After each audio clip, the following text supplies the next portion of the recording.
할렐루야. 여러분, 지금 대한민국은 역대 최악의 산불로 슬픔과 고통 속에 있습니다. 이제 경북과 경남 지역에 임했던 이 산불이 경남 지역의 99%, 이제 1% 정도의 잔불을 처리하고 있는 상태까지 왔습니다. 어제 중앙재난안전대책본부에 따르면 근본 이 최악의 산불을 통해서 사망자가 30여 분이나 나왔습니다. 수백 분의 중경상자들, 특히 이 산불을 통해서 불탄 시설이 4,801개 처소입니다. 여기에는 교회도 포함이 되어 있습니다. 지금 국가와 또 많은 구제단체들, 교회가 이들에게 성금을 보내서 모인 성금이 약 한 540억 정도가 된다고 합니다.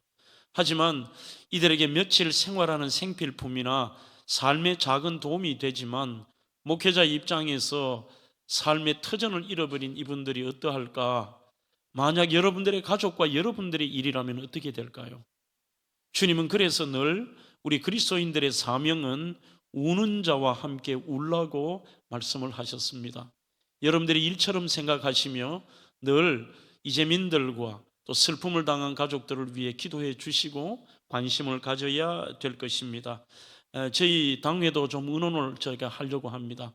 슬픔을 당한 또 충격인 교회를 어떻게 도울까? 이럴 때 우리 교회가 힘을 모아야 되지 않겠습니까? 어쨌든 이 산불을 통해서 하나님 만드신 대자연이, 이것은 인재와 하나의 자연재해가 겹친 것입니다.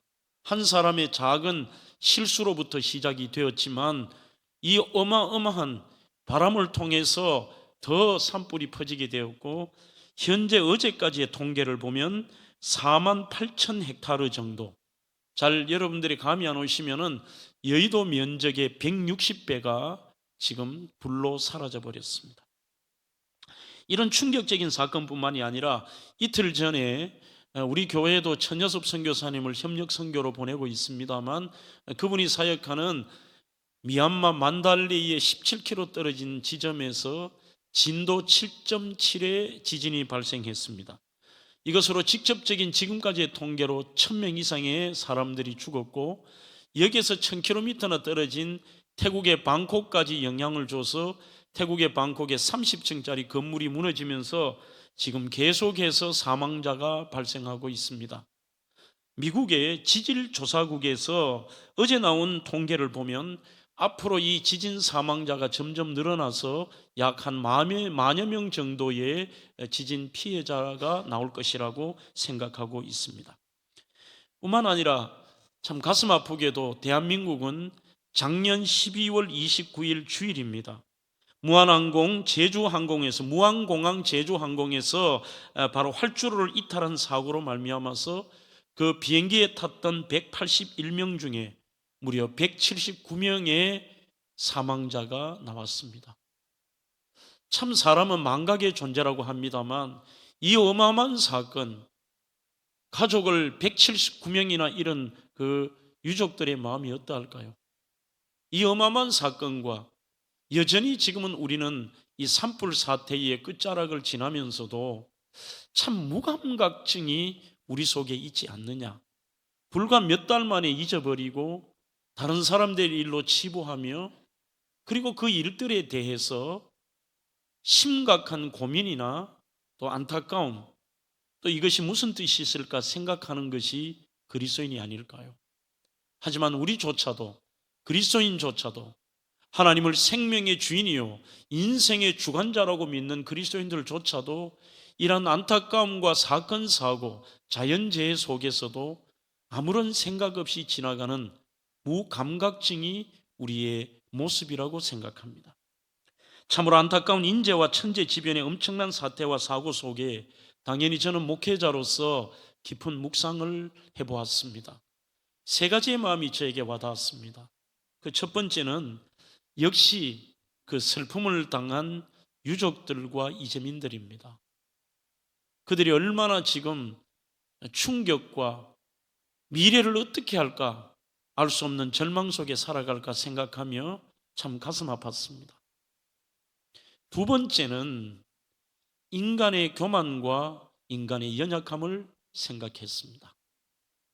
참 사람들이 대단해 보여서 달에 사람을 보내고 앞으로 화성을 정복하고 심지어 AI로 수많은 정보와 로봇가 사람의 일들을 대신한 뿐만이 아니라 사람이 사람을 복제한다고 하는 이 엄청난 대단한 존재로 생각하지만요, 하나님이 만드신 이 지구라는 것은 우주 만물의 먼지보다도 못한 존재에서 그 산불 하나도 사람이 통제할 수 없고 그 어떤 사건 사고도 미리 완벽하게 예방할 수 없는 것, 질병 하나도 예기치 못한 질병 앞에 쓰러질 수밖에 없고 나약함을 드러낼 수밖에 없는 게 인간이 아닐까요?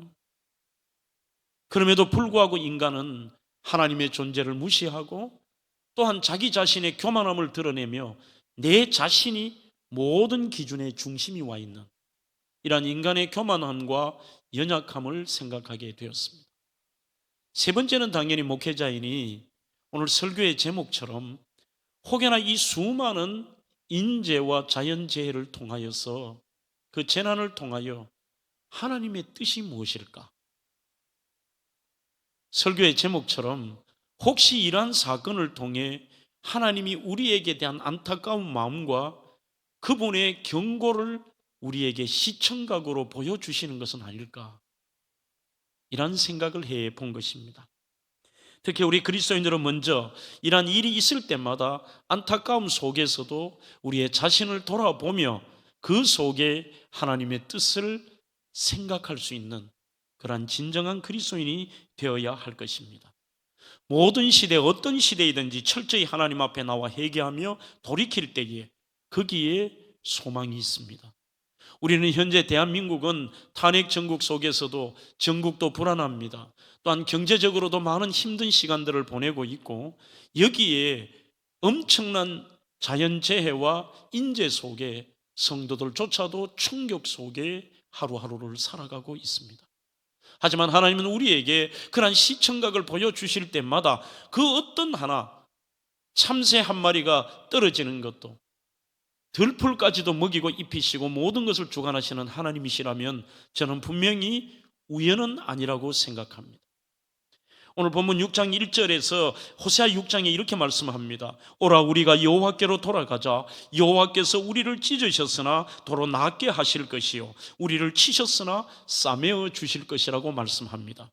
모든 시대에 하나님은 그 인간의 죄성과 사람들의 타락함으로 그들에게 심판의 칼날을 갖다 대기 전에 반드시 주님은 안타깝게 백성들이 돌아오기를 원하십니다. 그 속에 때로는 하나님의 징계일 수도 있고 때로는 그 어떤 과정 속에 징계가 아닐지라도 아픔을 당하고 실패하고 좌절하고 고통 속에 있는 백성들이 주께로 돌아오기를 원하십니다. 그 돌아오기를 원하시는 과정 속에 주님은 오늘 위로의 메시지를 주시는데 내가 도로 낫게 하마 그리고 내가 너희들을 싸매어 주매라고 말씀하고 있습니다. 사랑하는 성도 여러분, 여러분들은 회개를 무엇이라고 생각하십니까?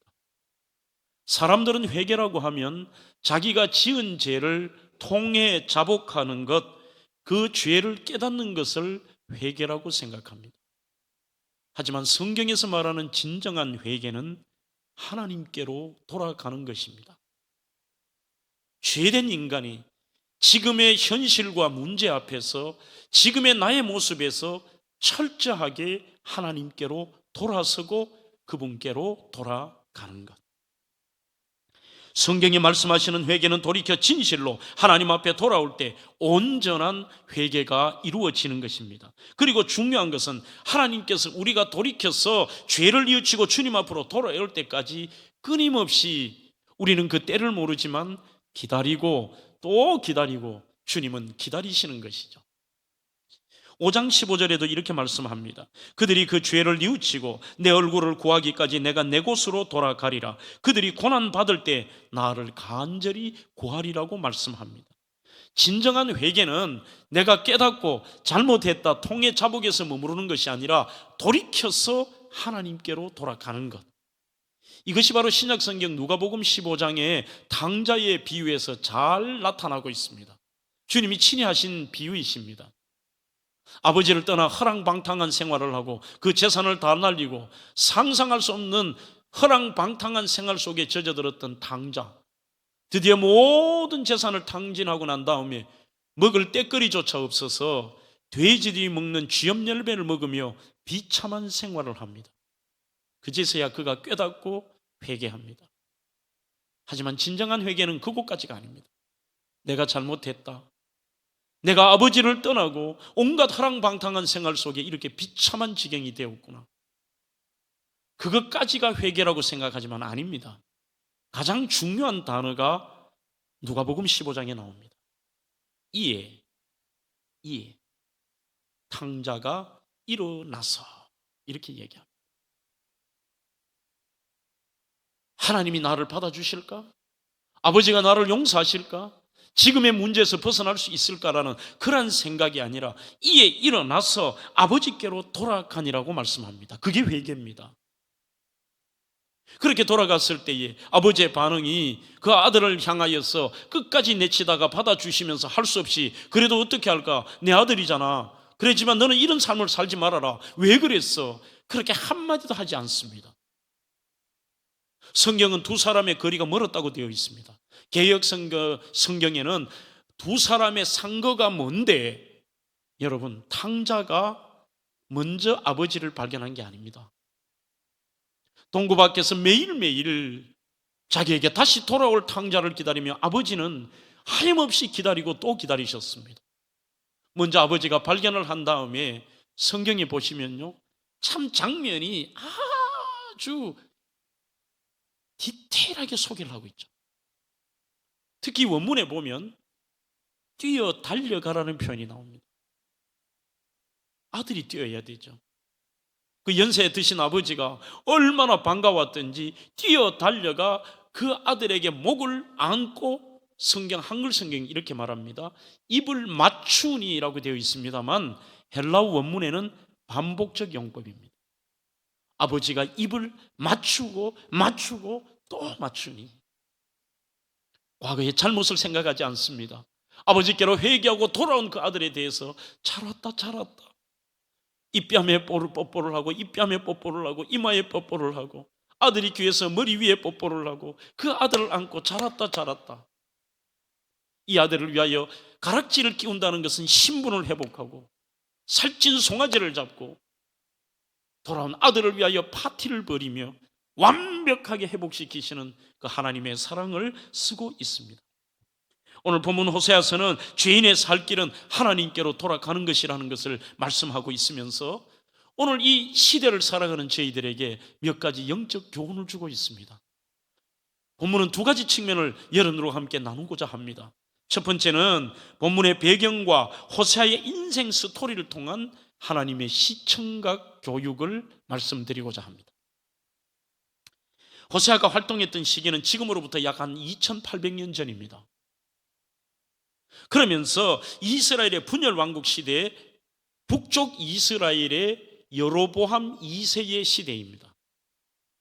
그 당시에 호세아와 함께 활동했던 선지자 중에는 이사야, 아모스, 미가 선지자가 있었습니다. 호세아 선지자는 무려 65년 동안이나 선지자 생활을 했습니다. 그가 당시 시대적 상황은 다윗과 솔로몬 시대를 견줄 만큼 번영과 평화를 누렸습니다. 하지만 하나님 보시기에 인간적으로는 너무나도 잘 살고 너무나도 화려한 시대를 살았지만 하나님 보시기에는 가장 영적으로 침체하고 죄악 속에 있으며 번영과 평화를 누리지만 이들의 삶이 마지막 하나님의 심판의 끝자락에 와 있었던 것입니다. 얼마나 이 시대가 그랬는지를 반 게메렌이라고 하는 호세아 시대를 분석한 학자가 있습니다. 어찌 그리 우리나라와 비슷할까요? 첫 번째, 그때의 특징이 상업과 무역이 융성했다고 되어 있습니다. 대한민국은 하나님의 은혜로 우리 전 세대의 신앙의 선조들의 정말 그들의 땀과 피로 말미암아 얼마나 지금 우리나라가 융성한 시대를 살아가고, 세계 이 작은 캘리포니아의 6분의 1밖에 안 되는 대한민국이 한 주보다 작은 나라가 전 세계 경제 대국의 7대 강국 안에 들어가잖아요. 전체적인 사마리아 지역은 생활 수준이 대단히 있습니다. 북쪽 이스라엘은. 아합 왕 같은 경우는 궁전을 상하 궁전이라고 말할 만큼 화려함을 누렸습니다. 빈부격차와 사회 계층의 갈등이 심했습니다. 지금 대한민국은 세대 간의 갈등들, 그리고 수많은 이 갈등의 요소들이 어찌 보면 지금 극에 달하고 있는 시대를 살아가고 있습니다. 종교적인 문제로 인한 심각한 부패입니다. 종교 혼합주의입니다. 예수를 믿는다고 하면서도, 기독교인들 가운데서도 그 종교 혼합주의가 나와서 온갖 하나님을 모욕하는, 타 종교와 혼합하며 종교다원주의를 받아들이는 시대를 왔습니다. 이들의 삶은 사치와 방탕과 불의와 무자비와 종교적 매춘이 있었다고 표현하고 있습니다. 또 그들은 현세의 복을 위해 하나님을 믿든지 아니면 어떤 타 종교를 믿든지, 심지어 주술적인 신앙으로 우리는 무속신앙까지 가지고 와서 잘 살면 되지 뭐, 복 받으면 되지 뭐, 건강하면 되지 뭐, 이것이 그들 속에 팽배해 있었다라고 설명하고 있습니다. 뭔가 모르게 지금의 대한민국의 모습과 참 오버랩되는 게 많습니다. 여호와에 대한 헌신과 사랑을 내팽개쳤습니다. 그래서 더 이상 교회 안에도 교회 밖에도 그리스도인이라 하면서도 내가 희생하고 헌신하고 봉사하고 충성하고 그리스도의 사랑과 그 헌신을 오늘 세상을 향해 하는 것들이 사라지고 있습니다. 이런 상황에서 선지자는 구약의 여러 선지자 가운데 매우 독특한 선지자였습니다.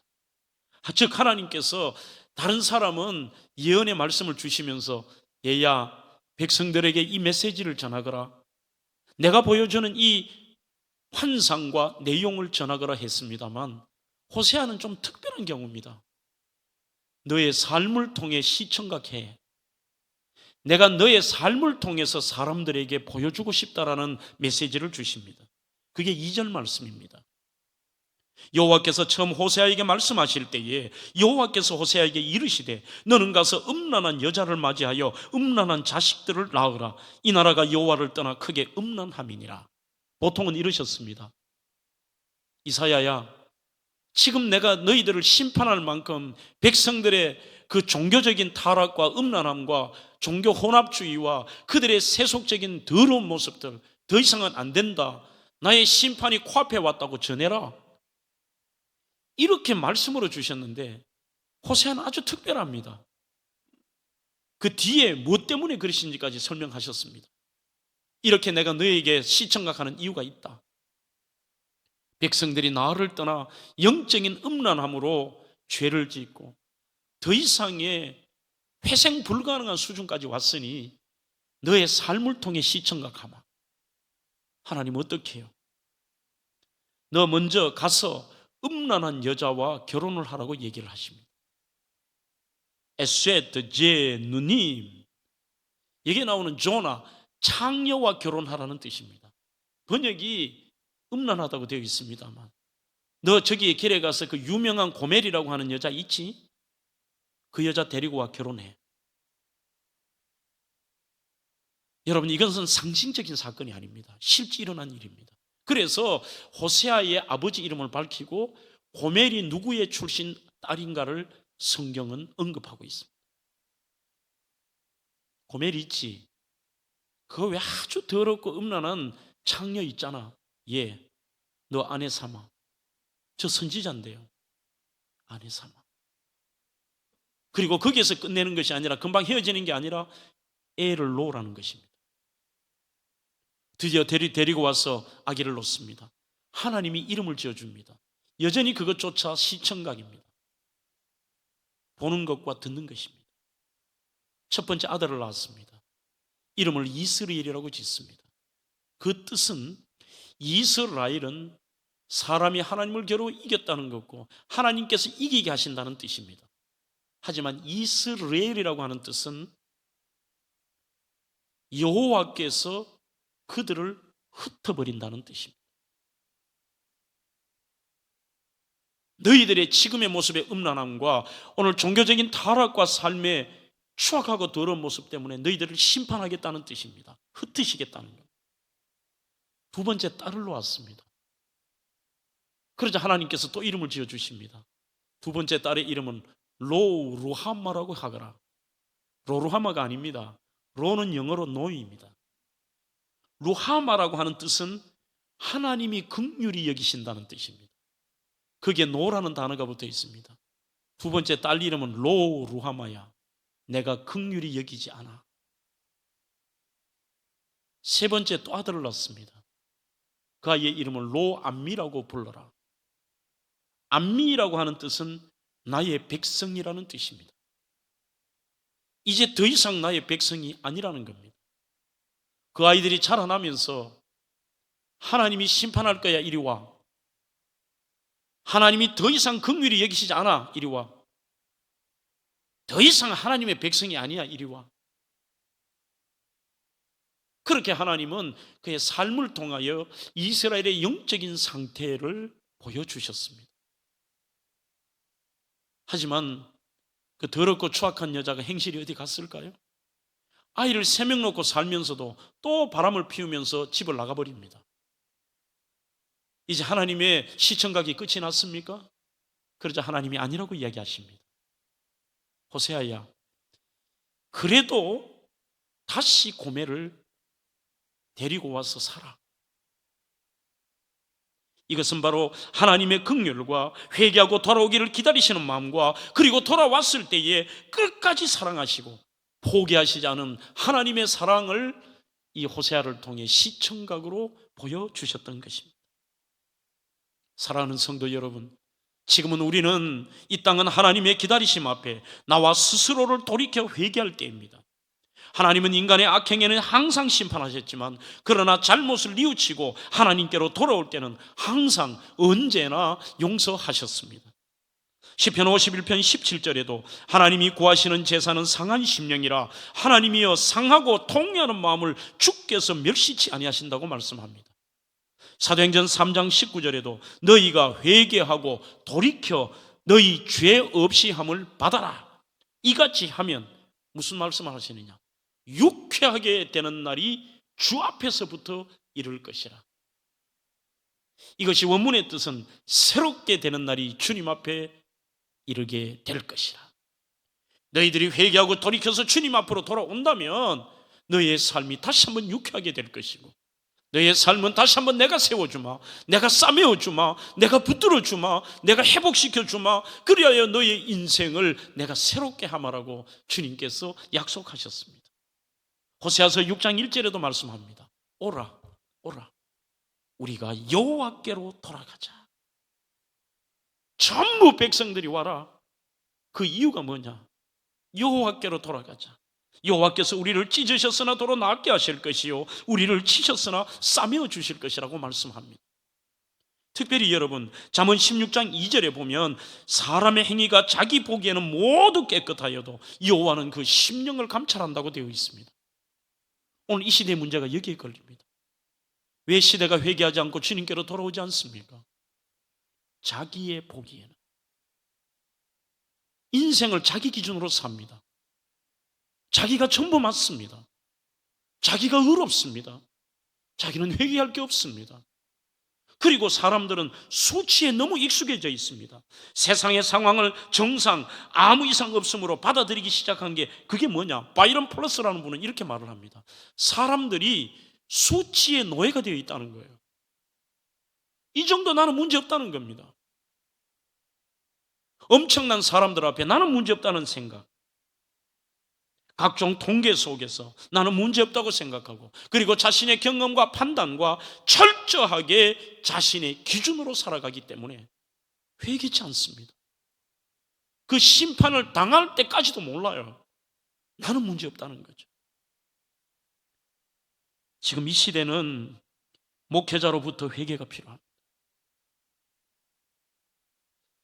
제가 솔직한 생각이 뭐냐 하면 한국교회 모든 문제의 출발은 목회자서부터입니다. 목회자가 돈에 초월하지 않고 목회자가 이 성에 대해서 약하고 목회자가 종교의 권력에 대한 탐닉을 하고 온갖 불의와 편법들 속에 지금 이 우리 한국 교계는요, 진짜 이 회개가 필요합니다. 두 번째는 중직자의 회개입니다. 교회 안에서는 평신도가 무리를 일으키지 않습니다. 모든 중직자가 자기의 주장과 고집을 통해서 하나님이 보이지 않습니다. 가정에서는 가장이 회개해야 됩니다. 가정을 믿음으로 이끌이지 못한 것에 대한 지금은 회개가 필요합니다. 주부도 회개해야 됩니다. 특별히 청소년도 회개해야 됩니다. 청년들도 회개해야 됩니다. 여러분, 최근에 제가 트렌드 2025라고 하는 책에 보니까요, 대한민국에서 어린 아이들이 음란물을 접하는 나이가 11세래요.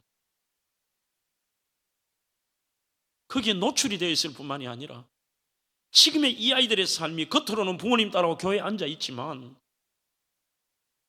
상상할 수 없는 생각의 죄와 행동의 죄와 말의 죄를 범하며 음란의 죄를 범하며 보는 죄를 범하면서 살아가는데도 아무런 반응이 없는 거죠. 부모의 세대는 그 아이들에게 오로지 출세와 돈의 노예를 만들어버립니다.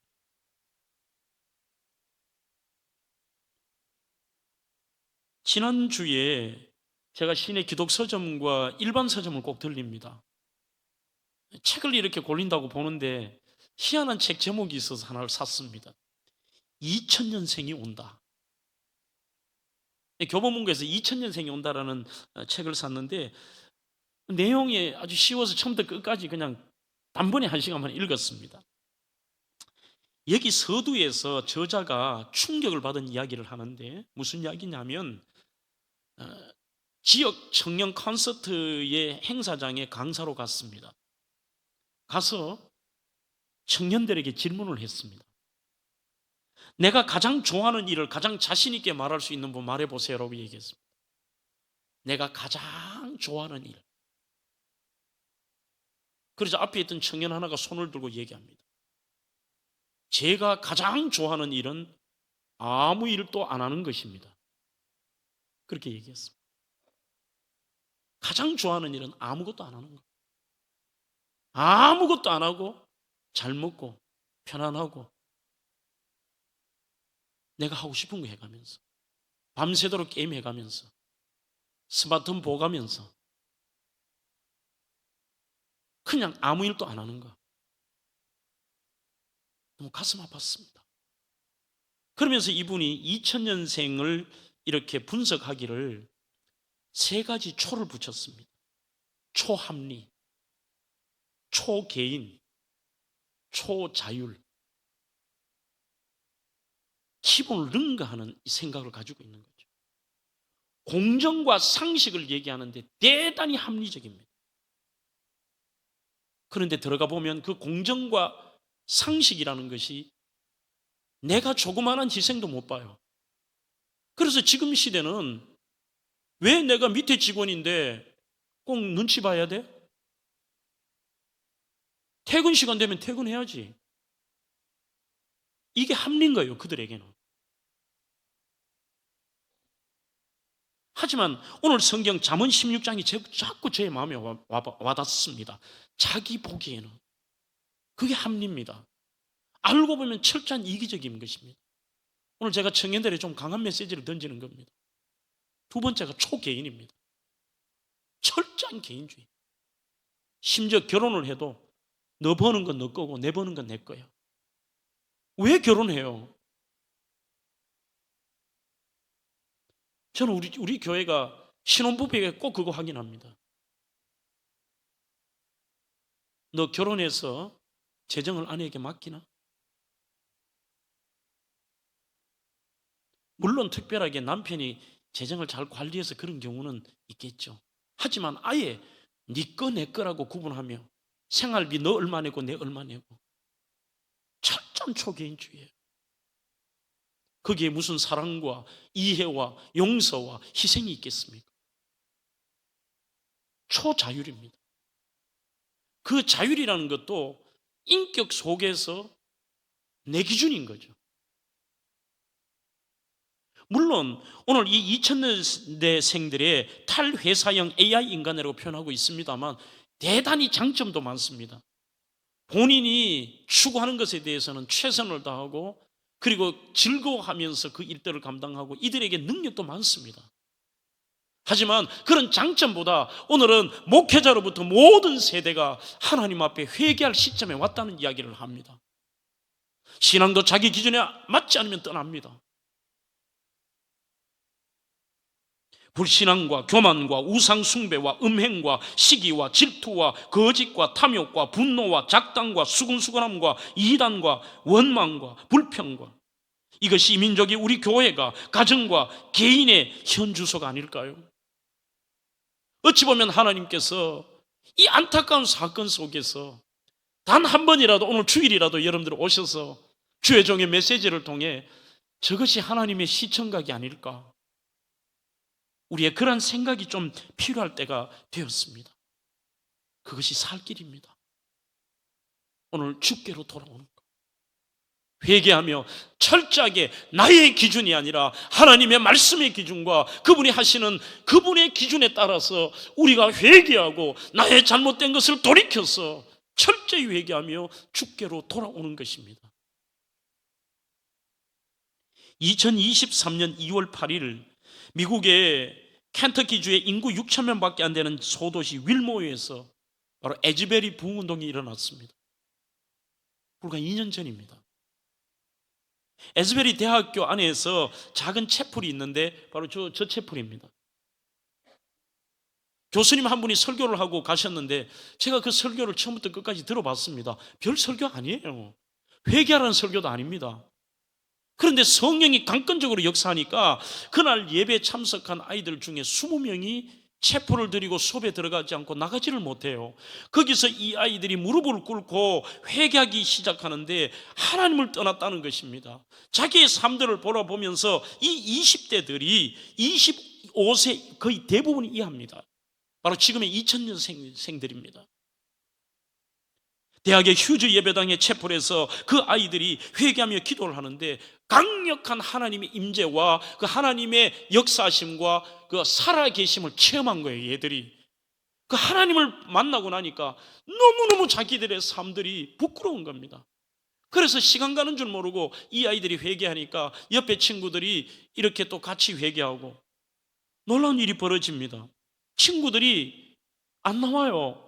그러자 다른 친구가 들어오니까 이 친구들이 지금 눈물로 기도하고 회개하고 있습니다.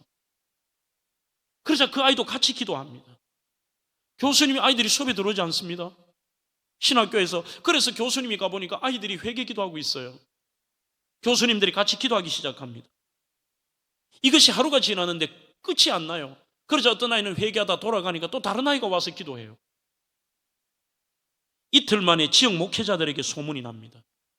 윌모어에 있는 많은 목회자들이 같이 와서 회개하고 기도합니다. 성도들이 함께 기도하러 모입니다. 이 소문이 퍼지기 시작하니까 타주에서 오거나 이런 일들이 벌어지니 미국의 메인 방송사에서 이것을 방송으로 내보냅니다. 그러자 어떤 분들은 비행기를 타고 와서 같이 기도하고, 심지어 본당에 들어가서 기도하는데 한 7시간을 기다려야 된대요. 못 기다리니까 학교의 캠퍼스 곳곳에서 회개하고 기도하며 하나님께 돌아오는 그 수많은 사람들의 모임들은 무려 14일간 이 기도가 계속 지속이 되었습니다. 그 기도의 영적 각성 때문에 미국 사회가 그게 하나의 시청각이 된 겁니다. 그래, 맞다.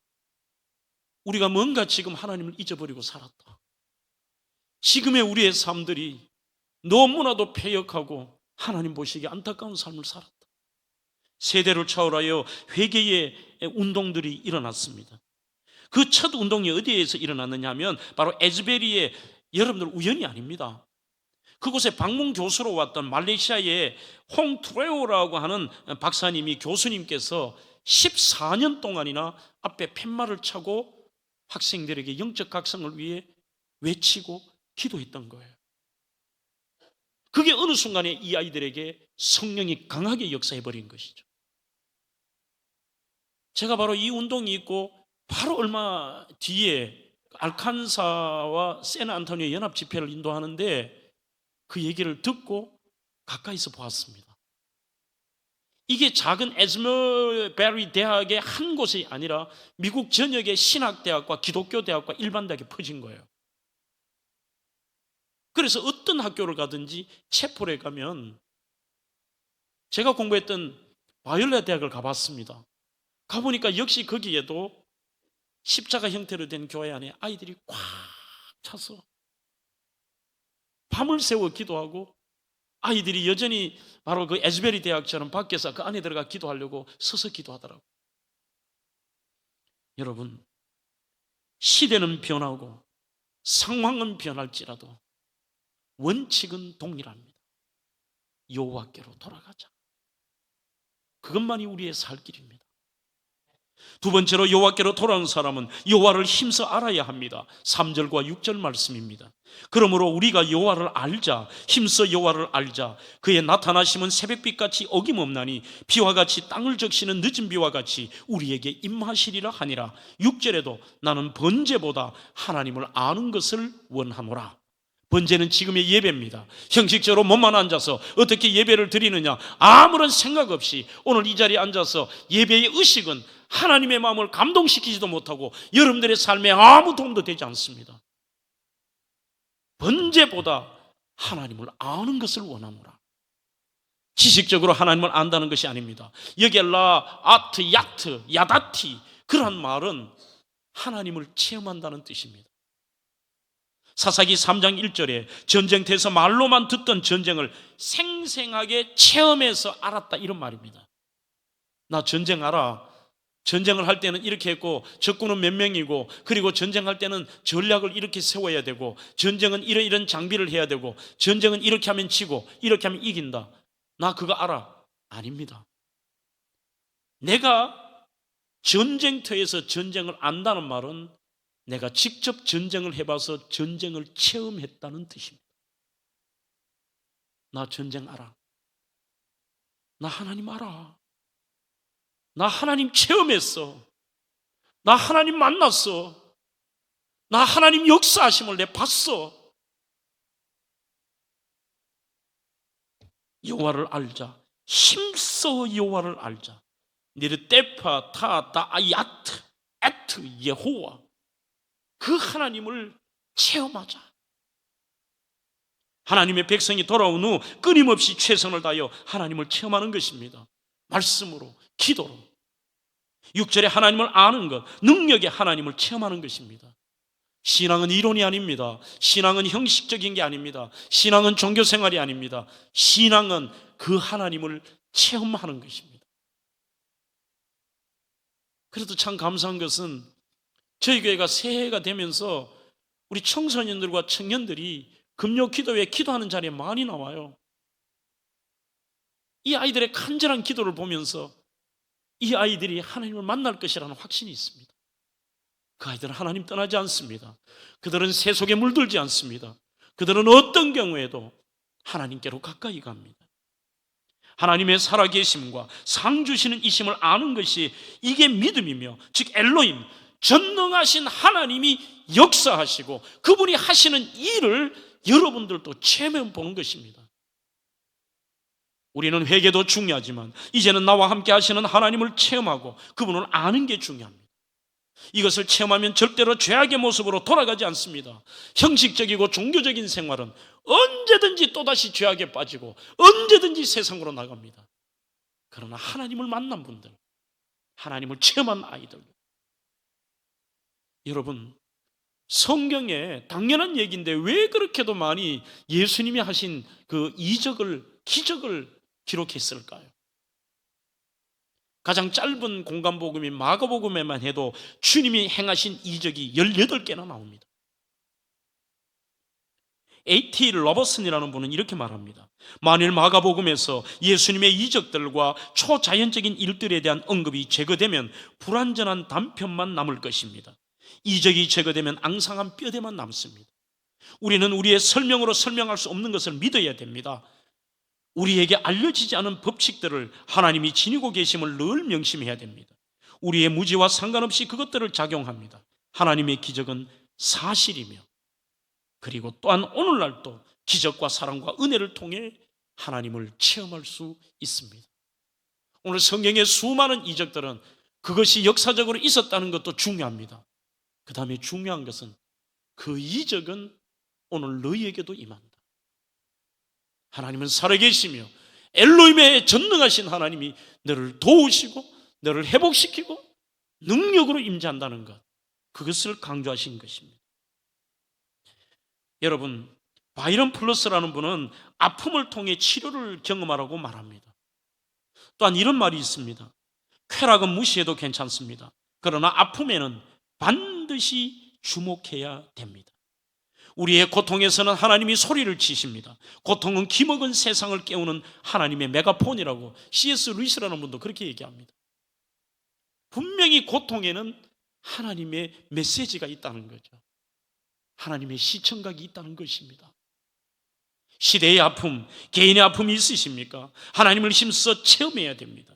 예레미야 33장 3절에도 너는 내게 부르짖으라 그리하면 내가 크고 비밀한 일을 너희에게 보여주시겠다고 말씀하고 있습니다. 그것이 우리의 회복의 길입니다. 사랑하는 성도 여러분, 오늘 우리는 바이런 플러스의 말처럼 회복을 원하신다면 하나님의 도우심을 믿으십시오. 하나님을 인정하십시오. 하나님의 성품을 아십시오. 그리고 하나님의 도우심을 구하고 그 도움을 받아들이십시오. 이것이 얼마나 여러분들에게는 하나의 체험이 나 이것을 이루었다라는 의미보다 중요한 것은 하나님을 만남으로 평생 그분과 함께하는 것입니다. 오늘 그분을 간단하게 한 분을 소개하고 기도하려고 합니다. 바로 신시내티 대학교의 석좌 교수로 계시는 안종혁 교수님입니다. 이분의 길갈이라고 하는 책에 보면은 길갈은 성경에 나온 지명 이름이죠. 하지만 거꾸로 하면 갈 길이라는 말입니다. 우리의 갈 길이 뭐냐?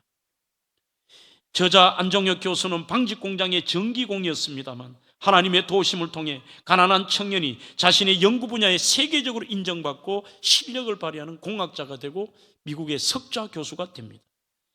이분이 주임 교수였던 알렌 교수와 연구했던 것이 마이크로모터라는 겁니다. 시간상 다 설명을 못하겠습니다만 정말 이 연구를 통해서 아무리 노력을 해도 잘 안 돼요. 드디어 노력에 기도하면서 최선을 다합니다.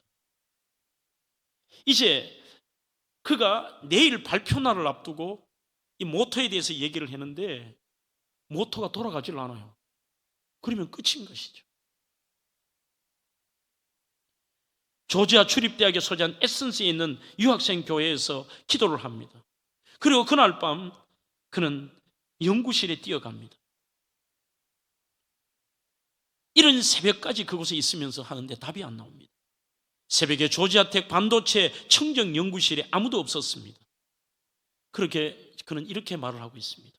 나는 찬바닥에 무릎을 꿇고 주님께 도움을 요청하는 간절한 기도를 드렸다. 이제 더 이상 부르짖을 힘도 남아있지 않았다. 그저 급한 나의 형편과 낙심된 솔직한 마음을 주님께 말씀드렸다. 무슨 번개가 내리듯 주님의 응답과 확신이 마음에 온 것도 아니었다. 하지만 내가 기도를 드리면서도 정말 내 기도가 하나님의 성품과 말씀의 약속에 합당한 기도이며 주님께서 이 기도를 꼭 들어주실 수밖에 없다는 생각이 들었다. 나는 마이크로모터의 특성을 실험하기 위해 회로들을 천천히 다시 점검했다. 뭐 손을 댄 거 아니에요. 그대로예요. 동작 회로의 연결 상태가 이전과 동일했다. 마이크로모터 회전 동작을 녹화하기 위해 먼저 현미경에 부착된 전자 카메라를 켰다. 그러면서 이렇게 했는데 모터의 회전자, 그 로터가 빠른 속도로 이 스위치를 켰는데 회전하는 게 아닌가. 내 눈을 의심했다. 내가 너무 피곤해서 지금 헛것을 보고 있는 것은 아닌지 내 볼을 꼬집어 보고 눈을 비비고 다시 보았다. 분명 모터는 빠르게 돌고 있었다. 나는 흥분하여 소리를 질렀다. 예예 주님, 빨리 더 돌리세요. 빨리 더 돌리세요. 예예 주님, 감사합니다. 누가 보았다면 영락없이 미친 사람인 줄 알았을 것이다. 손뼉 치고 깡총깡총 뛰고 두 손 모아 기도하며 눈물 흘리고 나는 그날 새벽 너무 기뻐서 제정신이 아니었다. 조지아 텍의 청정연구실에서 성령님이 인도하시는 1인 부흥회였다. 나는 주님을 체험했다. 사랑하는 성도 여러분, 오늘 여러분들의 삶에 하나님과 멀어지는 무서운 일이 있어서는 안 됩니다. 지금 우리 한국 사회와 한국 교회와 우리는 하나님께로 돌아와야 됩니다. 그리고 그분을 만나야 됩니다. 이것이 우리 민족의 살 길이고 우리 교회가 살 길이며 여러분들이 사는 길입니다. 하나님은 끝까지 여러분들을 기다리시고 사랑하십니다.